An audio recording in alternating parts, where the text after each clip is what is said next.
Hey, what is up guys, GuitarRock here. Welcome back to another Nikke Goddess of Victory video. Alright, so a couple of extra things that happened in the update. So if you guys are not aware that I didn't talk about in the previous video, I've already made a review about Biscuit. So if you guys haven't checked that out, I would highly suggest you guys check out that video. But regardless, in this video, we're going to talk about a couple of things. Number one, new costume. So if you guys are not aware, we have Santi's costume currently in the game. So Santi's costume will have a discount right now available for the next 105 hours. So this is how it looks like. Supreme Holiday Halcyon Days, very detailed costume. It changes her persona completely. So I think this is one of the better costumes that I've seen out of all the characters. I really love the design. I'm actually thinking of getting it myself. Look at that. Look at that.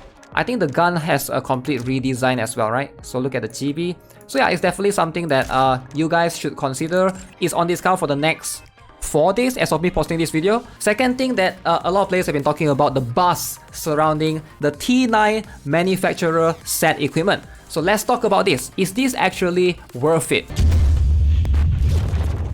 So if you go to the enhancement, so basically right here, and then you click at this T9 manufacturer equipment selection pack. So why this is going to change a lot of things and why this is a big deal? Because you can finally select a specific manufacturer equipment, T9, for your character.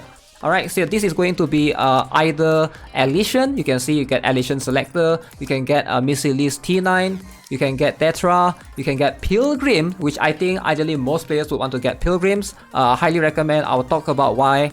And then you can see Abnormal T9 as well. So, is this worth it for $100? Now, to explain if these things are worth it, so let me explain to you guys what overload gears are. So overload gears is like pretty much like T10 in a way, right? So basically, if you guys are not aware, if you have a character that have a T9 manufacturer equipment, now it has to be T9 with a symbol on top of it. For example, this one, it will not work. This T9 is just a regular T9.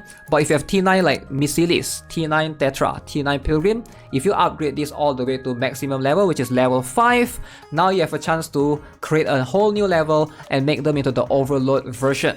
DPS liter.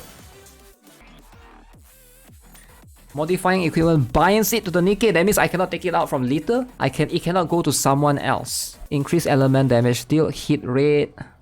Increase. I don't mind hit. I think attack and hit rate is the most universal, right? Now the overload gears is basically the end game gears. This is like the top end game. This is what you want to use. You don't want to use T7, T8. You want to use overload gears on your DPS characters because it's going to boost you with a lot of damage. So what does overload gears have? Alongside with it, it also comes with 3 random stats. You can see right here, right? Increase max ammo capacity. This one is the one that I got.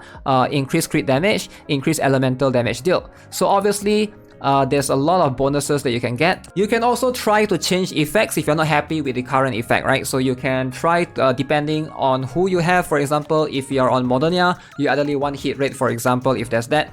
Increased max ammo capacity is very good for Scarlet, right? So you can change effect using this particular thing, the costume module. Now this one, you need to be able to beat the last stage of the boss every single time. Every time there's an interception boss, you want to be able to beat up to stage 9. The chance of dropping that is not exactly high. Like for example, today we have Blacksmith. I've already done mine. You can see the reward, right? So you have to go all the way to stage 9 to be able to drop this thing, the custom module. If you are at stage 8, if you can't beat the boss or you can't eliminate the boss, stage 8 will not give you a custom module, right? So that's the thing. You have to beat stage 9 to be able to get the custom module. So it's kind of rare, and you can really tell right here, it's quite expensive actually. If you want to change the effects, it's gonna consume 1. And of course, sometimes you are happy with the 1 stat that you got from here. You can see there's 3 additional stats right here. So this is going to, like I said, boost your characters by a ton.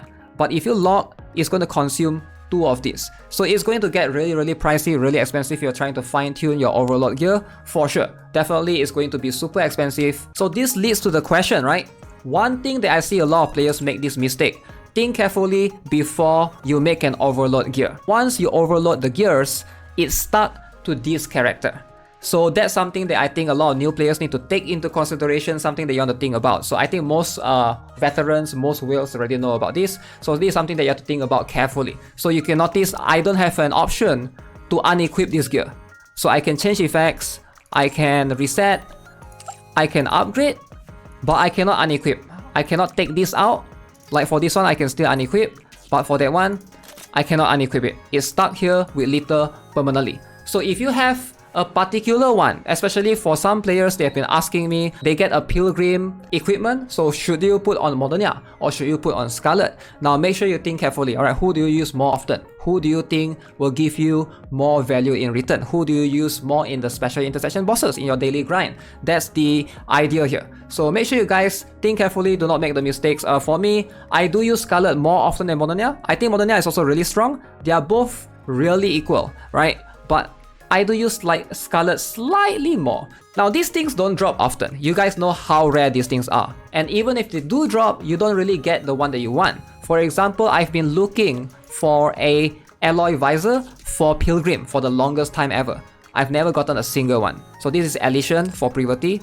I've gotten a Missilis gear for Senti right here. I've gotten Missilis for Drake, right, which is I think is a pretty good choice as well for Drake, but I've never gotten a single one for Pilgrim. You can see my Modernia is still using a T9 level 5 right here, so keep in mind this one you cannot upgrade to an Overload gear. You need the one with the manufacturer specific ones. So that's a bummer. The thing is, it's all about the long grind. Now whether or not is this worth $100, that's gonna depend on you. I do think it's worth it. I know $100 is a lot of money, but considering that a manufacturer equipment is so rare, and if you want like a specific one, it's going to be so hard to get. I do think the value is definitely there. Now, if you are really looking to get one, what should you get first? Like what should be the priority? My recommendation is always Pilgrim, alright, the alloy visor. If you have this is going to boost your damage significantly. Followed by the arm guard, followed by the body, the alloy vest, and followed by the alloy boots. Again, if you guys are not aware and if you haven't followed these practices yet, this alloy visor is something that you want to always upgrade because it gives you the highest attack boost. So you can see this level 5 gives me 4.8k attack. Alright, so this is as high as it gets for a T9, and for the arm guard, this will give you slightly less attack, 2.8k. So and then the armor gives you even less. There's a little bit of attack here, 764. It's not that much, but it's still a third priority in terms of improving your DPS. So ideally you want to put DPS on your focus. More damage is always going to be better. Now the boots should always be your last priority because it doesn't give any attack boost. It only gives you HP and defense. Alright, so again, I repeat, visor should be your priority, followed by arm guard, followed by the alloy vest, and the last one should be the alloy boot. So yeah, with that being said, hopefully you guys know a little bit more about overload gears and what you want to look forward to. If you're new, to get an idea for what the end game is you're going to be constantly farming this manufacturer specific equipment. It's so hard to drop a specific one. I've been farming for months now. Never have I gotten a single Pilgrim T9. I'm still waiting for the day. Still waiting for the day. So if you are willing to pay that $100, that's a shortcut to you to be able to get the overload gears, to be able to tackle more contents, help you in the end game per se. So yeah, that's gonna be it for this video guys. Hope you guys enjoyed it. Subscribe if you guys haven't already. Give this video a like if you find this informative, and I'll see you guys in the next one. Have a nice day. Goodbye.